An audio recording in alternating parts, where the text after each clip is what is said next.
이재명 대표와 함께 대장동 게이트의 주인공으로 알려진 김만배 씨가 언론에 억대의 금품을 살포하면서 전방위 로비를 한 사실이 드러났습니다. 언론에 억 단위의 금품을 살포했다면 정치권에는 얼마나 많은 돈을 뿌렸겠느냐라는 소문이 시중에 파다합니다. 김만배 일당은 부패한 지방 권력을 돈으로 사들여 단군 이래 최대의 개발 비리를 저질렀습니다. 그 과정에서 입법부, 사법부, 행정부는 물론 제4부로 불리는 언론에까지 돈으로 매수했습니다. 언론인들에게 건네진 억대의 뇌물 액수, 금품을 수수한 언론인의 소속 신문사까지 보도가 되었습니다. 한겨레는 자사편집국 간부 한 명이 김만배 씨와 금전거래를 했다라고 시인했습니다. 금전거래의 액수가 9억 원에 이른다는 보도가 나왔습니다. 한겨레 신문은 지난 대통령 선거 때 김만배 씨와 정영학 회계사 사이의 통화 녹취록을 인용하며 윤석열 후보와 검찰이 대장동 사건과 연계됐다라는 의혹을 집중 보도했습니다. 한겨레 신문이 금전 거래라고 둘러대고 끝낼 일이 아닙니다. 검찰 수사 전이라도 대장동의 검은 돈이 한겨레 신문의 대장동 보도에 어떤 영향을 미쳤는지 자체 조사를 하고 그 결과를 독자들과 국민께 공개해야 합니다. 김만배 씨가 언론을 매수한 목적이 무엇이었겠습니까? 천문학적 이익을 챙긴 대장동 일당은 이재명을 대통령으로 만들어 대한민국의 대장동화를 노렸습니다. 대장동 게이트는 부패한 지방 권력과 정치인, 법조인, 언론까지 가세한 우리 사회 부패 커넥션의 민낯입니다. 한국 사회가 선진 사회로 도약하려면 이런 부정부패를 근절시켜야만 합니다. 이재명 대표가 내일 검찰에 출두합니다. 민주당 지도부를 모두 이끌고 나가서 위세를 과시한다고 합니다. 검찰에 출석해서 자신의 수많은 범죄 혐의에 대해 소상하게 소명할 것을 촉구합니다. 민주당은 이재명 대표의 검찰 출두에 맞춰서 1월 임시국회를 소집했습니다. 민주당은 이재명 대표가 구속될까 노심초사하며 작년 8월 16일 이후 단 하루도 쉬지 않고 국회를 열고 있습니다. 1월 임시회가 다음 달 7일까지 열린다면 장장 176일간 국회가 열리는 것입니다. 민주당은 내일 이후 법원이 이재명 대표에 대한 체포 동의서를 국회로 보내오면 즉각 부결시킬 태세입니다. 저는 지금까지 민주당이 이재명 대표에게 인질로 잡혀 있다고 생각했습니다. 이쯤 되면 민주당 역시 이재명 대표와 함께 국회와 민생을 인질로 삼은 공범이라고 간주할 수밖에 없습니다. 민주당이 반년 가까이 국회를 열어놓고 도대체 민생을 위해 한 일이 무엇입니까? 정부 발의 법안 110개 중 15개 법안만 본회의를 통과했습니다. 민생 법안의 무려 86%가 민주당의 횡포에 막혀 있습니다. 이재명 대표, 내일 검찰에 출두하면서 민생과 안보는 제발 입에 올리지 말았으면 합니다. 민주당도 범죄 피의자 이재명과 함께 죽겠다는 옥쇄 전략을 이쯤에서 끝내주십시오.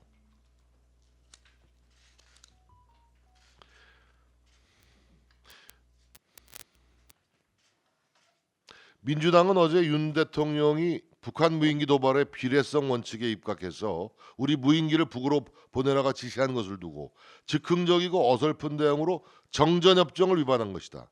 안보에 대해 알지도 못하는 대통령이 독단적으로 대응을 지시했다라는 엽기적 망언을 쏟아냈습니다. 민주당은 우리의 맞대응을 정전협정 위반이라며 북한이 해야 할 말을, 북한의 주장을 대변하고 있습니다. 우리의 주적은 북한입니다. 주적이 군사적 도발을 감행하면 그에 상응하는 방식으로 이상으로 대응하는 것이 전 세계에서도 통용되는 교전 수칙입니다.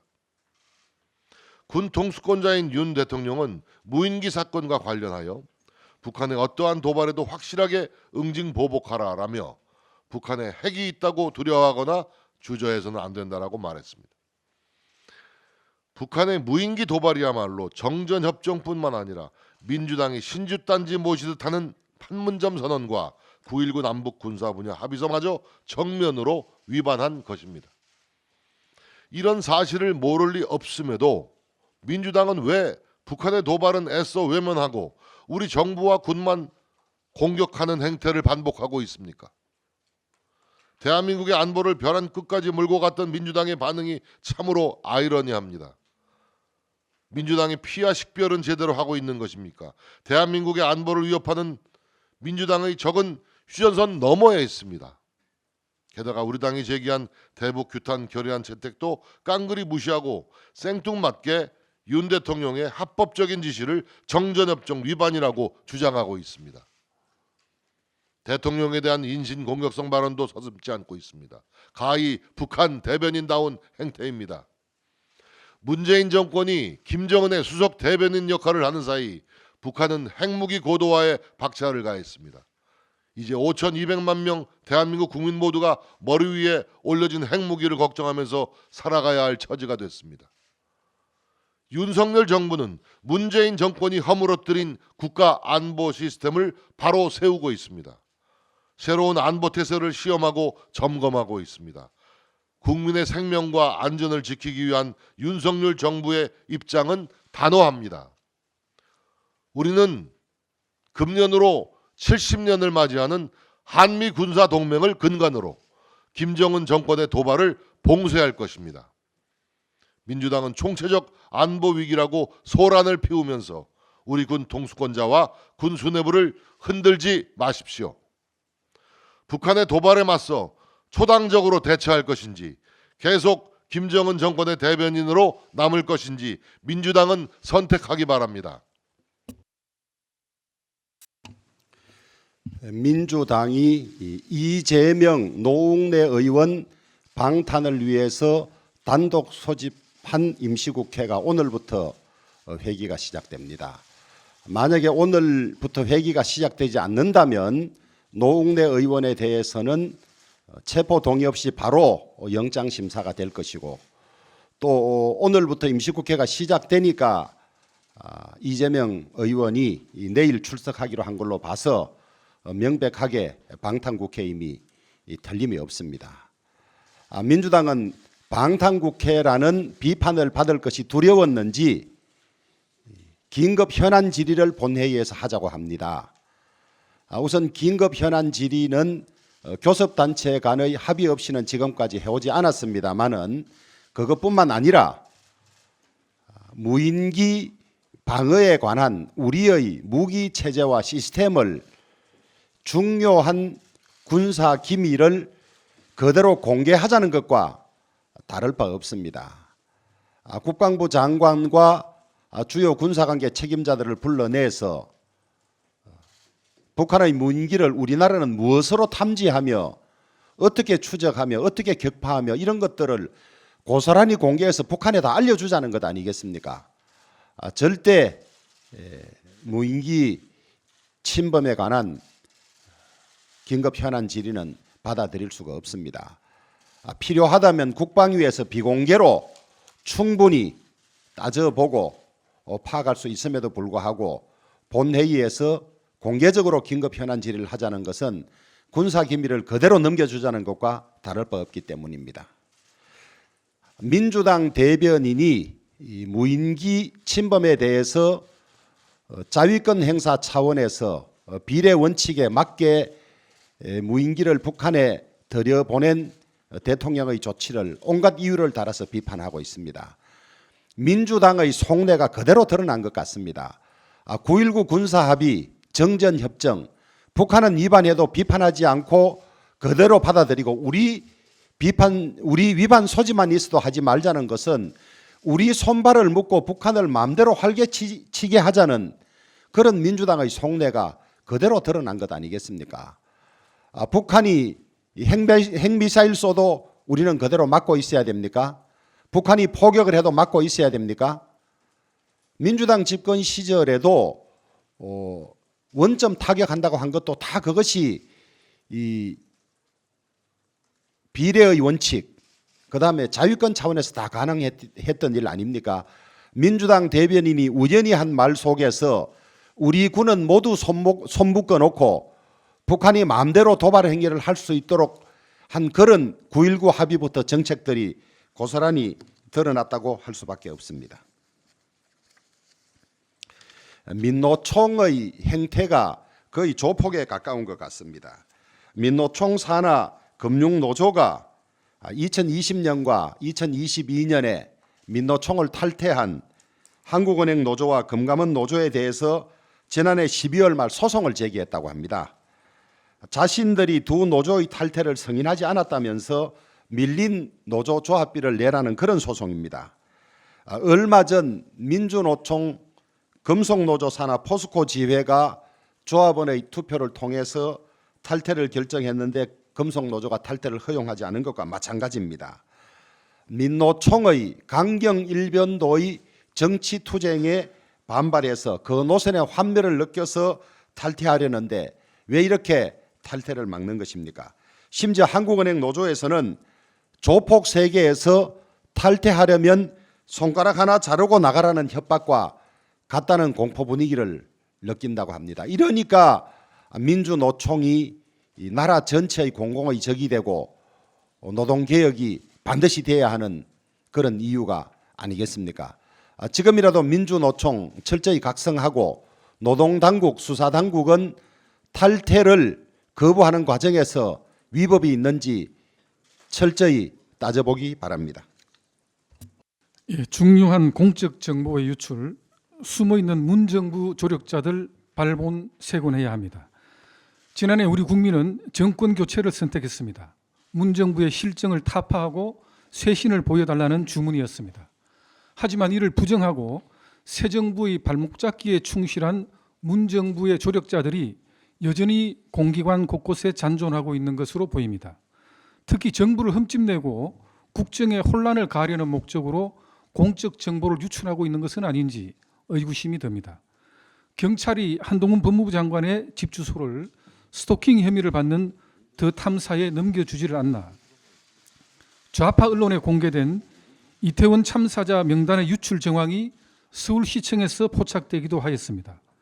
하물며 극비로 다루어야 할 대통령 헬기의 관저 착륙 사고가 만천하에 공개되고 최근에는 북한 무인기의 이동 경로에 대한 내밀한 정보가 야당 의원에 의해 홍보되고 있습니다. 문정부는 숱한 공공정보를 은폐하고 조작한 의혹을 받고 있습니다.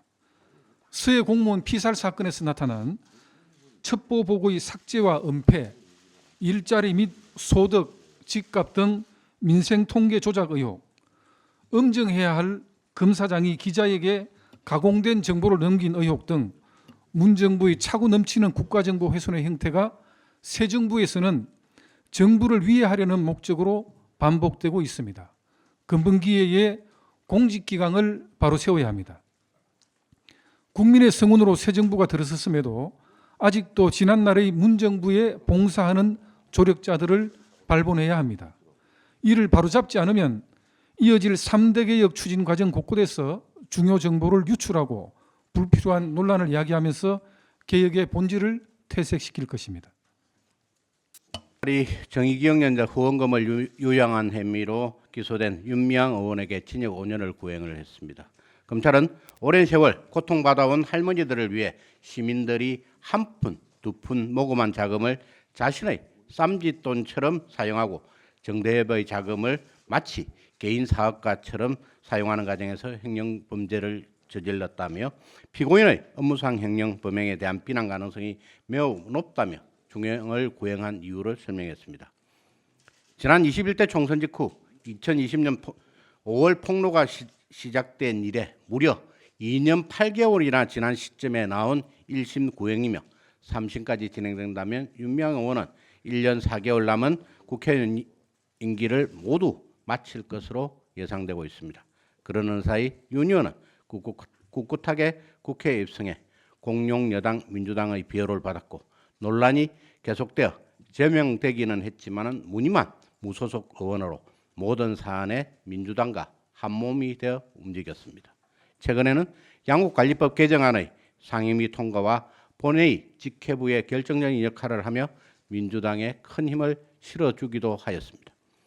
김명수 대법원장 체제하에서 재판 지연이 아니었다면 혐의만 8가지인 윤미향 의원이 국민의 혈세를 축내며 과연 지금까지 국회의원직을 유지할 수 있었겠습니까? 비상식적으로 지연되고 있는 재판은 비단 윤미향 사건뿐만이 아닙니다. 조국 전 법무부 장관도 기소된 지 3년간 1심이 아직도 진행 중이며 울산시장 선거 개입 사건 역시 기소된 지 3년이 다 되었지만은 1심 판결조차 나오지 않고 있습니다. 울산 선거 공작으로 당선되었던 문재인 전 대통령의 친구 송철호 전 울산시장은 4년 임기를 다 채우고 지방선거에서 재출마하는 코미디까지 벌이기도 했습니다. 반면 상대 진영 수사는 대부분 신속 처리되며 이미 3심을 마쳐 무죄로 결론나고 있는 사건이 한둘이 아닙니다. 김명수 대법원장 체제하에서 문재인 정부 실세들의 권력형 범죄들이 왜 하나같이 이렇게 판결이 늦어지고 있는지 의문이며 이러고도 사법부와 자유민주주의와 법치주의의 최후의 보루라고 자임할 수 있는지 국민들은 묻고 있습니다. 오는 9월 임기를 마치는 김명수 대법원장의 6년은 사법부 흑역사라고 하는 평가를 피할 수 없을 것이며 이제라도 사법부를 정상화하고 탈정치화의 기틀을 마련하는 것이 국민과 역사 앞에 조금이라도 죄를 드는 길이라고 말씀드리고 싶습니다. 이상입니다. 전주의 비대위원입니다. 김진욱 공수처장이 지난 2일 시무식에서 찬송가를 부르다 꺽꺽 소리를 내며 울었다고 합니다. 히틀러 정권의 나치에 저항하다 핍박받은 본 히퍼 목사의 시를 소개한 저희도 문제지만 시무식에서 찬송가가 웬 말입니까? 정치 편향, 무능 논란을 넘어 이제 공사 구분도 제대로 못하는 것입니까? 공수처는 지난 2021년 1월 문재인 정부가 검찰 개혁이라는 미명 하에 당시 야당이던 자유한국당의 반대를 묵살한 채 날치기 강행 처리한 산물입니다. 애초부터 태어나지 말았어야 할 기관입니다. 공수처는 민주당의 비유 아래 2021년 139억 원, 2020년 200억 원, 올해도 176억 원이라는 막대한 예산을 지원받았습니다만 지금까지 공수처가 보여온 모습은 그저 민주당 하수처, 윤석열 수사처, 빈손 공수처에 지나지 않습니다. 대선이 한창이던 지난 2021년 9월 공수처의 수사 개시 사건 12건 중 4건이 야당 대선 후보였던 윤석열 대통령을 겨냥한 것이었습니다. 문재인 정권의 황태자 이성윤 검사장을 공수처장 관용차로 모시는가 하면 문재인 정권의 비판적인 언론과 야당 의원들에 대해선 통신 사찰을 벌이기도 했습니다. 공수처의 1호 기소 사건이던 김영준 전 부장검사 뇌물 사건은 1심 재판부가 무죄를 선고했습니다. 온 나라를 떠들썩하게 했던 고발 사주 의혹은 핵심 피의자인 손중선 검사에 대한 체포영장과 1차, 2차 구속영장이 모두 기각됐고 김웅 의원실에 대한 압수수색은 대법원에 의해 불법, 무효 판정을 받았습니다. 공수처의 이러한 김웅 의원실 불법 압수수색에 대해 국민의힘은 지난 2021년 9월 김진욱 공수처장 등을 고발한 바 있습니다. 불법 수색죄는 3년 이하의 징역으로 벌금형이 없는 가볍지 않은 범죄입니다. 또한 윤석열 대통령에 대해서는 아무런 증거를 찾지 못해 결국 무혐의 처분했습니다. 이것이 공수처의 민낯이자 현 주소입니다. 맡은 사건마다 정치 편향성 논란, 역량 부족, 부실 수사 논란이 끊이질 않습니다. 공수처는 고위 공직자 범죄에 대한 엄정 수사를 통해 존재의 이유를 증명해야 합니다. 그러나 지금의 공수처에게는 그럴 의지도 역량도 없어 보입니다. 특히 정치적 중립성 훼손, 종교적 중립성 침해 등 공직자로서 자격 미달인 김진욱 공수처장에게는 더는 공수처의 미래를 맡길 수 없습니다. 불량투성이인 김진욱 처장에 대해 국민들은 환불을 원합니다. 불량 종합세트 김진욱 공수처장은 즉각 사퇴하기 바랍니다. 그것이 공수처를 위하는 길입니다. 이상입니다. 범죄 피의자 신분인 이재명 민주당 대표. 그의 이름 석자는 대한민국 역사에 씻을 수 없는 오명으로 기록될 것입니다. 정당의 대표가 검찰에 소환되는 초유의 사태를 초래한 장본인이기 때문입니다. 문희상 민주당 전 국회의장은 민주당의 신년 하례식에서 토끼는 민첩하고 영민한 동물로 굴을 3개 판다고 해서 교토 3굴이라는 말이 있는데 민주당도 토끼를 닮아 플랜 2, 플랜 3 이렇게 대안을 만들자라고 했습니다. 이는 언제 감옥에 갈지 모르는 이재명 대표 이외에 제2의 제3의 대안을 만들자라는 상임 고문의 고언입니다. 그런데 정작 이 대표는 본인만을 위한 3개의 토끼굴을 팠습니다. 첫 번째 토끼굴엔 문재인 전 대통령, 민주당 지도부, 개딸들이 우글거립니다. 지난 2일 평산마을로 달려간 이재명 대표와 문재인 전 대통령은 어렵게 이룬 민주주의가 후퇴하지 않도록 지켜야 한다고 말했습니다. 범죄 피의자와 잠재적 범죄 피의자 간의 한편의 블랙 코미디입니다. 두 사람을 향하고 있는 범죄 수사에 동병상련의 아픔을 나눈 것입니다. 또한 성남지청 소환 조사에 당의 지도부도 대거 동행한다고 합니다. 개딸들이 모인 제명인의 마을에서는 성남지청에서 집결하자고 난립니다. 이 대표는 좌파 성향 유튜브 방송에 총구는 밖으로 향하라, 단결만이 살 길이다 라는 실시간 댓글을 달며 지지자들을 선동하기에 바쁩니다. 또한 소환 후엔 전국을 돌며 무죄를 주장하겠다는 것인데 민주당 이상민 의원의 말 맞다나 일그러진 당 대표입니다. 혼자 망할 수 없으니 함께 망하자는 못된 심사입니다. 이 대표는 포토라인에 서서 야당 탄압, 민주주의와 역사의 퇴행, 유검무죄, 무검유죄라는 궤변을 늘어놓을 것이 뻔합니다. 유검무죄, 무검유죄는 정작 본인이 문재인 정권 때 검찰 기소를 틀어막았던 경험을 고백한 것으로 들립니다. 또 윤석열, 김건희 부부 악마화도 빼놓지 않을 레퍼토리입니다. 안 봐도 비디오입니다. 틀림없이 포토라인에 서서 김건희 특검하자고 하겠지요.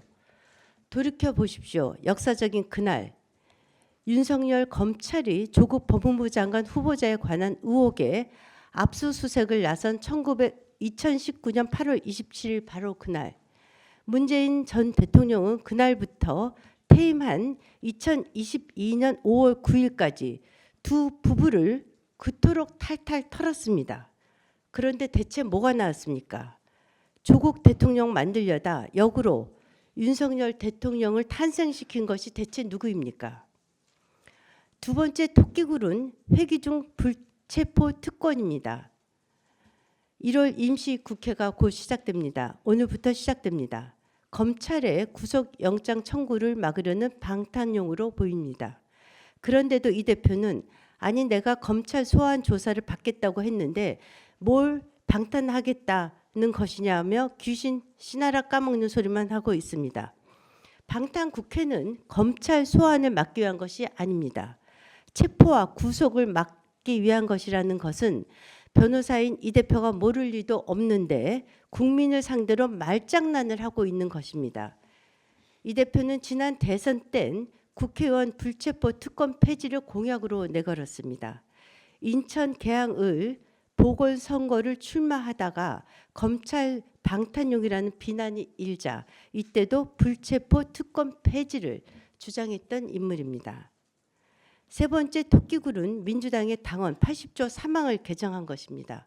즉 부정부패와 관련된 법 위반 혐의로 기소된 당직자의 직무를 정지시킬 수 있도록 하되 정치 보복으로 인정되는 경우엔 당무의 의결을 거쳐 취소할 수 있다는 내용입니다. 꼼수 중에서도 속이 뻔히 보이는 빤한 꼼수입니다. 이날 민주당 이상민 의원은 참으로 부끄러운 짓이라며 벼락치는데 피뢰침을 더 높이는 격이다. 두고 후회할 것이다라고 개탄에 맞지 않았습니다. 1955년 창당된 민주당의 뿌리를 둔 더불어민주당은 이렇게 자멸하고 있습니다. 박지원 전 국정원장에 따르면 김대중 전 대통령보다 훨씬 대단하다는 이재명 대표와 함께 말입니다. 이재명 대표가 판 세 개의 토끼굴은 살 길이 아니라 죽을 길입니다. 안녕하십니까. 비대위원 김종혁입니다. 민주당 박성준 대변인이 어제 귀를 의심케 할 만한 발언을 했습니다. 박 대변인은 북한의 무인기 영공 침범에 맞서 윤석열 대통령이 우리도 무인기를 북한에 올려 보내겠다고 밝힌 데 대해 정전협정 위반이라고 비판했습니다. 그는 유엔 안보리와는 협의했느냐면서 대통령의 즉흥 대응으로 북한을 안보리의 제소에 책임을 물을 수도 없게 됐다고 주장했습니다. 어안이 벙벙합니다. 상대방의 무력 도발에 대해 상응하는 비례 대응을 하는 것은 주권 국가의 당연한 권리이자 책무이기도 합니다. 안보리의 제소에 책임을 묻는다고요? 북한이 그동안 연락사무소를 폭파하고 우리 국민을 바다에서 사살하고 시도 때도 없이 미사일을 쏴대는 등 말도 안 되는 만행을 저지르고 도발을 감행할 때 민주당 정권이 국제사회의 이를 규탄해 본 적이 단 한 번이라도 있습니까? 급기야 북한이 서울 상공에 무인기까지 침투시켜 노골적인 도발을 하고 있는데 그에 대한 비례 대응을 하지 말라는 것입니까? 민주당의 북한 편들기는 한두 번이 아닙니다. 민주당 김의겸 대변인은 지난해 11월 9일 EU 대사를 만난 뒤 대사가 윤석열 정부는 대화 채널이 없어서 북한 도발 대응에 한계가 있다고 말한 것처럼 브리핑을 했습니다. 물론 새빨간 거짓말이었고 김 대변인은 EU 대사의 항의를 받고 공개 사과했습니다. 박성준, 김의겸 두 대변인이 주장하는 맥락은 똑같습니다. 북한의 도발은 북한 잘못이 아니라 대한민국의 책임이라는 것입니다. 북한의 독재자 김정은이 박수를 치며 만세를 부를 것 같습니다. 도대체 민주당은 대한민국 국민들을 대변하는 정당이 맞긴 맞는 겁니까? 오늘 언론 보도에 따르면 북한 대남 공작원의 지령을 받고 한미 군사훈련 중단, 윤석열 정부 반대 등의 투쟁을 벌이던 간첩 조직이 적발됐다고 합니다. 돌이켜보니 문재인 정부 때 간첩을 적발한 게 단 한 건도 없었습니다. 그것은 대한민국에 정말로 간첩이 없어서입니까? 아니면 틈만 나면 북한을 감싸고 도는 민주당의 의식구조, 태도와 상관이 있는 겁니까? 민주당에 다시 한번 묻습니다. 언제까지 북한의 도발과 만행에 눈을 감고 귀를 막고 있을 겁니까? 이러면서 대한민국 국민을 위한 정당이라고 말할 수 있습니까? 제발 북한에 대한 짝사랑과 환상에서 깨어나시기 바랍니다. 이상입니다. 네, 김병민 비상대책위원입니다. 주말 사이 한 서비스 센터에 주차된 외국산 전기 차량에 불이 났는데 이 화재 진압에 상당한 어려움이 있었다고 합니다. 화재 진압을 위해서 소방 차량만 27대, 소방 인력만 65명이 투입돼서 완전 진화하는 데 약 3시간 정도가 걸렸으니 전기차 화재에 대한 국민 걱정이 이어지는 건 너무나 당연하지 않겠습니까? 서비스 센터에 입고된 상태에서 난 불이어서 인명 피해는 없었지만 만약 차량에 사람이 탑승해 있는 상황에서 사고가 발생했다면 끔찍한 피해로 이어질 가능성이 정말이지 컸다고 생각합니다. 통상 전기차 화재는 배터리의 열 폭주로 발생하는데 물을 직사해도 활활 타오르는 불을 쉽사리 잡기가 어렵습니다.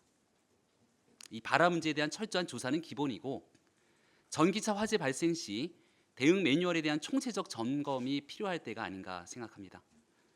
전기차 이용 국민들께 안전 문제에 대한 불안감을 불식시킬 수 있는 당국의 대책 마련에 조속히 나서주기를 바랍니다. 김만배와 대장동 일당에게 거액을 수수한 언론인의 민낯이 만천하에 드러나면서 충격을 더하고 있습니다. 김만배뿐 아니라 남욱 등 대장동 일당들의 부정한 돈을 현직 언론인이 수수한 것이니 대장동을 둘러싼 이권 카르텔의 뿌리가 얼마나 깊은지를 여실히 보여주는 대목이 아닐 수 없습니다. 부정부패에 관한 이권 카르텔 뿌리를 뽑기 위한 수사가 왜 필요한지 더 말이 무엇하겠습니까? 그런데 해당 기자가 속한 언론사에서도 이 고개를 숙인 부정부패 사건에 대해서 이재명 대표와 민주당은 꽤나 당황한 모습인지 아무런 말이 없습니다. 이재명 대표의 사법 리스크 수사를 정치 보복으로 규정해온 민주당이 언론인의 부정한 금품 수수도 언론 탄압이라고 주장할 생각은 아니겠지요. 손바닥으로 하늘을 가릴 수 없듯 이미 차고 넘치게 드러난 부패 수사를 각종 프레임으로 막아 세울 수는 없는 노릇입니다. 부정부패의 연결고리를 뿌리 뽑기 위한 이권 카르텔 척결은 국민의 선택이자 명령입니다.